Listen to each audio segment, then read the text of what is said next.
hundreds of thousands of attendees. It is our duty to ensure the safety and security of every participant. We are deploying thousands of agents, officers, and specialists from across the country, backed by the robust network of federal, state, and local partners.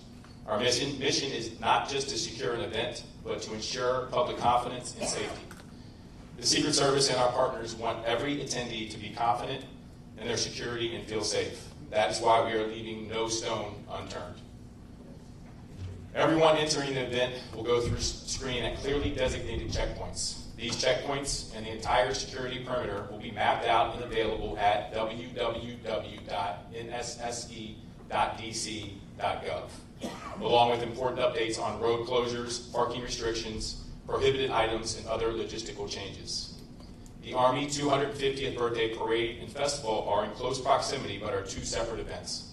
If you are planning to attend the festival prior to the parade, please note you need to proceed through the magnetometers located on the east side of the National Mall grounds on 7th Street. The screening checkpoint for the Army 250th Birthday Festival will open at 8 a.m. at the following location: 7th Street Northwest between Madison Avenue Northwest and Jefferson Drive Southwest. This will be the only entrance checkpoint into the festival. The screening checkpoint for the Army 250th Birthday Parade will open to the public at 2 p.m. at the following locations: 14th Street between Constitution and Independence Avenue, and C Street Northwest between 18th and 19th Street. Please refer to the prohibited items list on the NSSE website to see which items will not be allowed through the checkpoints. Remember, everyone attending the parade will be screened. I want to stress that if you exit the parade viewing area and choose to return, you will be re-screened again before entering. Aviation and maritime security are also top priorities. The Federal Aviation Administration will issue temporary flight restrictions, and the U.S. Coast Guard will release any maritime advisories. All of this information will be easily accessible through the NSSE website. On the ground, we're taking proactive steps to reinforce the area.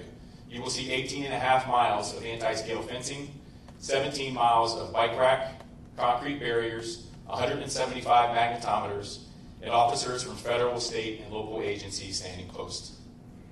You may also notice multiple drones operating in the area. These are great tools for law enforcement situational awareness and part of our layered security strategy. Rest assured, all drones will be owned and operated by the Secret Service or our partners, so please do not be alarmed. As the public, you play an important role in ensuring the security of the event by reporting any suspicious activity to the nearest law enforcement official. Remember, if you see something, please say something. We've established a dedicated phone line for residents and businesses in the area who may have questions or issues. In partnership with the D.C. Homeland Security and Emergency Management Agency, we will be sharing that number through community groups. We will be active on the day of the parade.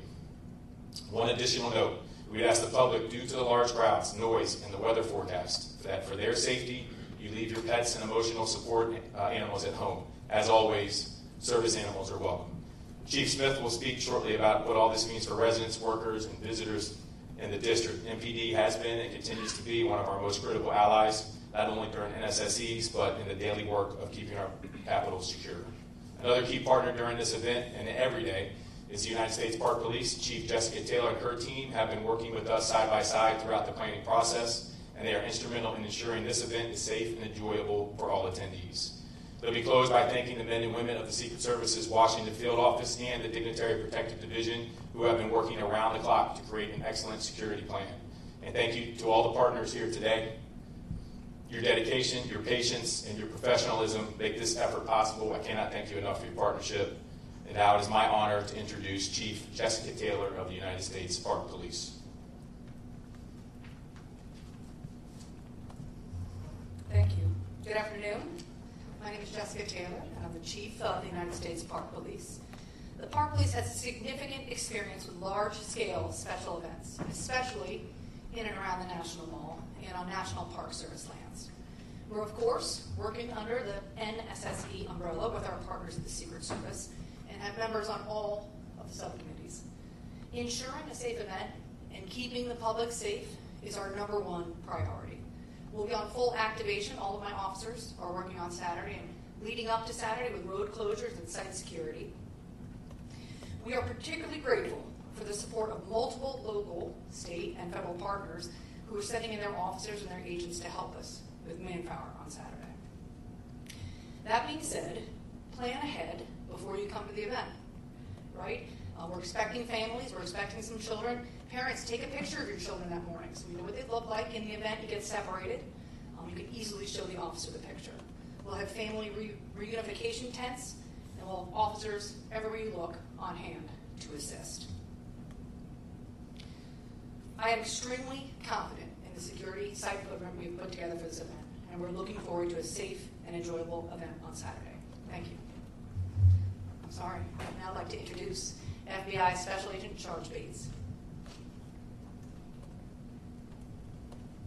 Thank you, Chief Taylor. Good afternoon. I'm Philip Bates, Special Agent in charge of the Washington Field Office of the FBI. I appreciate the opportunity to be here today to discuss the FBI's partnership with federal and local agencies to prepare for the Army 250th birthday celebration. As was noted, this is our 5th NSSE of the year, and each one brings different challenges that we must address. But the partnerships remain the same, and our understanding of each agency's unique capabilities and strengths makes us a strong team. For this event, the FBI has lead federal law enforcement responsibility for crisis management, counterterrorism, and intelligence analysis. The FBI will activate a command post at our Washington Field Office. The command post serves as a central hub for employees to gather intelligence, assess potential threats, coordinate investigations, and surge resources as needed. We're not currently aware of any credible threats to the Army 250th birthday celebration. However, we continue to work closely with our partners and share information to identify and disrupt any threats that may emerge. As always, we remind the public to remain vigilant and to report any suspicious activity to law enforcement immediately. We look forward to working with our partners to ensure that the event is held safely and securely. I'll now turn the podium over to Chief Smith from MPD. Thank you, Special Agent Bates, and good afternoon, everyone. I'm Chief Pamela Smith, Chief of Police of the Washington Metropolitan Police Department. At Metropolitan Police Department, we've been working very closely with our local, state, and federal partners in preparation for the 250th Army Birthday Parade. I want to reiterate Special Agent Bates and with regards to what he said, that we have been constantly working together to monitor intelligence, and there at this time no known credible threats to this event.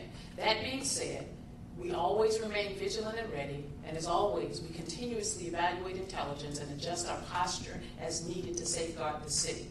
As you've heard, this is a significant event with a large footprint, and we want to make sure everyone, residents, visitors, and participants can enjoy this event safely. We expect major impacts to traffic, especially around the National Mall, West Potomac Park, and the Ellipse on Saturday. There will be numerous road closures and parking restrictions in place, and we strongly encourage the public to plan ahead, allow extra travel time, and consider using Metro Transit or other public transportation options. Maps, closure lists, and other important information are available at nsse.dc.gov, and we'll continue to push updates through MPD's social media channels. MPD is no stranger to large events like this one. We will be enhancing our posture across the city. MPD will be in full activation beginning Saturday morning. This ensures that we have the staffing and resources available to support this event while still answering calls for service and maintaining coverage across all 7 of our police districts here in DC. I cannot emphasize enough, your safety remains our #1 priority. We are deploying specialized teams to support our federal partners and staying ready to respond whenever needed. As always, we also rely on the public to be the extra set of eyes and ears. If you see something suspicious, please say something. Call 911 in an emergency or reach out to our tip line at 202-727-9099 or text 50411. We thank everyone in advance for your patience and cooperation, and we look forward to a safe and successful event. Thank you, and I will now turn it over to Maurice McKinney, Deputy Chief of Metro Transit Police Department. Good afternoon, everyone. Maurice McKinney, Deputy Chief, Metro Transit Police, Special Operations Bureau.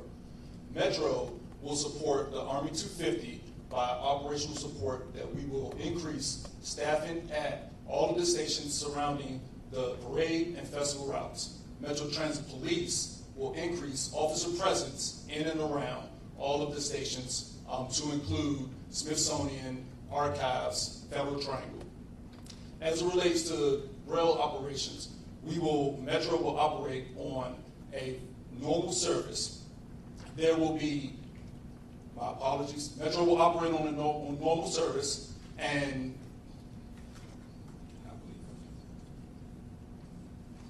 those heading to the National Mall for this festival are advised to use other stations, to include Federal Triangle, Federal Center, LaFont Plaza. Due to the security perimeter at the National Mall, the Smithsonian Station on the Jefferson side will be closed. Customers can access the Smithsonian Metro Station through the Independence Avenue side. Those viewing the parade can access the station through Farragut West, Farragut North, Federal Triangle, and Archives Metro Station. The following Metro bus routes will have detours or delays: the 7A, the 10A, the 16A, the 16C, the 16E, the 22A, the 32, the 36, the 70, the 79, and the P6. Customers are encouraged to download the Metro Pulse app for real-time bus and rail operations. Thank you. And with that, we'll take your questions. Will there be any changes to protocol ramping up of additional security? Oh, thank you very much. Oh. Okay. I'm Jackie with NewsNation. Will there be any additional protocols, ramping up of security, anything in response to what is currently taking place in LA regarding ICE raids and protests there? So given that this is an NSSE, we plan for those things ahead of time. So since April 22nd, we've been planning for this, which is shorter than normal. But we are paying attention, obviously, to what is happening there. And we'll be ready for that if it were to occur here for the Army 250. Next.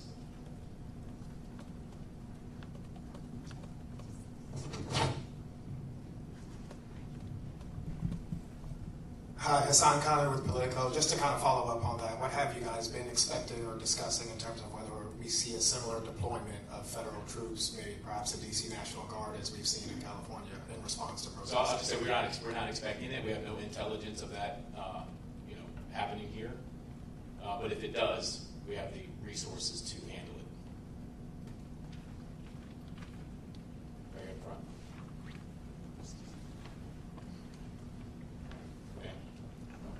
Hi there. Thank you so much Sure. for doing this. Nicole Stango with CBS News. Two questions. One, can you speak a little bit about First Amendment activity and plans for protesters? Mm-hmm. Sure. And then just as a second question, curious, you mentioned the 18.5 miles of fencing. Mm-hmm. We've seen much of that go around the White House this morning. Mm-hmm. Do you anticipate that fencing will stay much beyond the event, or at what point should we see that come So down? we're planning on everything to be cleaned up by the 19th. And then as far as the First Amendment activity, from a Secret Service perspective, it's simply people using their First Amendment right to protest. We're not going to do anything with that. But if that turns violent or if any laws are broken, that's when MPD, Park Police, Secret Service will get involved, and that will be handled swiftly. Is there a designated area for that? You want to take that? Yeah. So the National Park Service handles the permitting process, right? So we have several permits currently pending. From what we reviewed thus far in our communications list, we don't have any significant concerns. We don't have a designated area. According to the permit, they'll request where they want to be, and the National Park Service will make a decision based on the NSSE and the security perimeter. But First Amendment activity, significant experience with all the events in the mall, right? So I think certainly the Park Police and MPD is well prepared.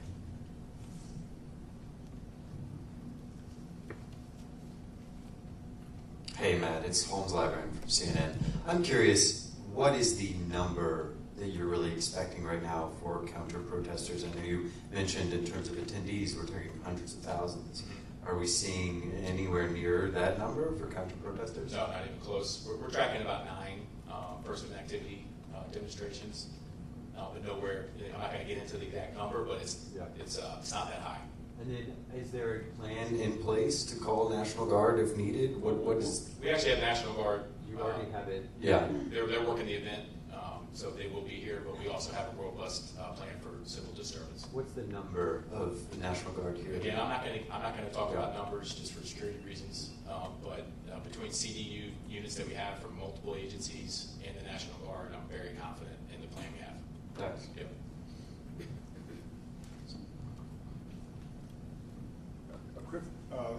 Mark Seegers, Channel 4. A quick follow-up on the National Guard. Is that DC National Guard that has been deployed? And will they be, whichever National Guard is it, will they be armed? They will not be armed, and I believe it's not just DC National Guard, but DC National Guard is involved. And then can I ask about the logistics of spectators who want to get in? So there's a festival area, and then there's the viewing area. Can you go from the festival area to the parade viewing area without going out and entering new security? And you want to answer that? Sure. You have to go through security for both. So, but if once I'm in the festival area, I could just go. No, you'll go out and you'll go through. Okay. And we have a ton of magnetometers, so I don't. Depends on how many people show up, right? If 1 million people show up, there's going to be a line. And then, how many people are you prepared that can actually sit on those? Is it like 3 or 4 blocks, or there's actually bleachers for the parade route? There will be no bleachers. So it's just standing along Constitution Avenue? Correct. And so, how many people do you think you can accommodate there? Hundreds of thousands. You can? Okay. Yeah. Okay. And none of that is ticketed? It's open to... Not ticketed, opened. And then can I ask a housekeeping question for press? Or do you want to have somebody hang back and answer those after? We'll do that after. Okay, thanks. Last two, Tom and Ashley.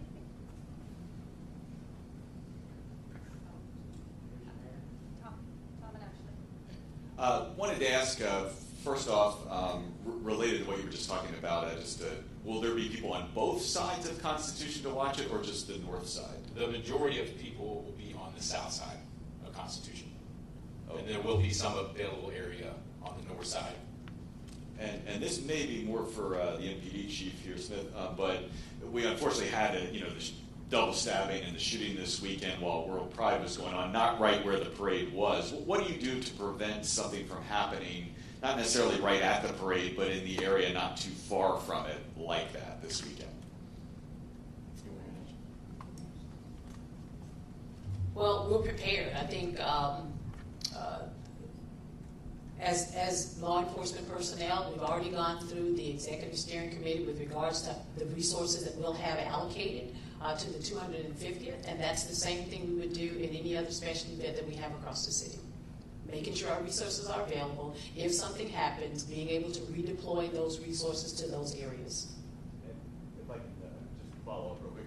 How much are you helping Park Police? Is this like an all hands on deck day for you as well? I stated in my remarks that this is full activation. Okay. And that means that's throughout the city though, right? Not just here, or it's... Throughout the city. Of course, I still have to maintain the rest of the 7 districts across the city. Okay. And are you confident you have enough to do all of that? I'm confident. Sir. Ashley Parker from The Atlantic. This might be more for someone from the mayor's office, but the White House had said that they were working with the mayor and her team to make sure there were precautions in place so that, for instance, the streets would not be damaged from the tanks. They mentioned potentially putting down steel plating, but they weren't sure that had been confirmed. Can someone talk about what steps the city is taking, again, to help protect the streets from the wear and tear of the tanks and other equipment? Yes, thank you for the question. I'm Colonel Jess Curry, an engineer on the Army staff, as well as part of the U.S. Army Corps of Engineers. So if you go out to the parade route, even today, you can see some of that work being put in place. And what that is it started weeks ago with assessments, working with National Park Service, Federal Highway Administration, and really bringing to bear the engineers from the U.S. Army Corps of Engineers, our expert engineers that around the world assess the impacts of these types of vehicles on all types of pavement. So they've done that assessment. Based on that, we put together the plan that you'll see being put at key locations around the route. Primarily, it is metal plating that's being put down to address those areas where tanks have to steer sharply, and we did some of the grinding reaction from between those tracks. Throughout the straightaways, we really have very little or low concerns that there will be any other damage. The plates and where we're putting them is designed to minimize or eliminate all possible damage. So that's ongoing now. Will be in place before the parade begins, and will come up immediately after. Is there anything beyond the plates, or is that sort of the... Is there anything beyond the plates, or is that kind of the bulk of it? Well, thanks for asking, because there is. That is certainly the most visible thing that everyone's going to be able to see out along the parade route. But in addition to that, we're putting down a lot of matting in the staging areas, things, again, to just mitigate any potential. We're using an abundance of caution. We want to protect these streets. This is our capital city as well, so we're committed to ensuring that we minimize any possible damage. But in addition to the protective measures being put on the road, what you can also see during the parade is the tanks all have brand new rubber track pads placed on them, which increase the padding that they have underneath each track to minimize that potential damage. And it's a parade, so they're going to be moving slowly. They're going to be very careful. The operators that are coming with the units to this parade, they're very, very well trained at what they do, and give us complete confidence that we're going to be able to execute this parade with little to no damage to the DC streets. Thank you, everyone. Hey, good afternoon. Sharon Kirschbaum from the District Department of Transportation. So while the parade route itself is on National Park Service roads, for the vehicles to get to the parade route, they will be riding on district government, DC land and roads.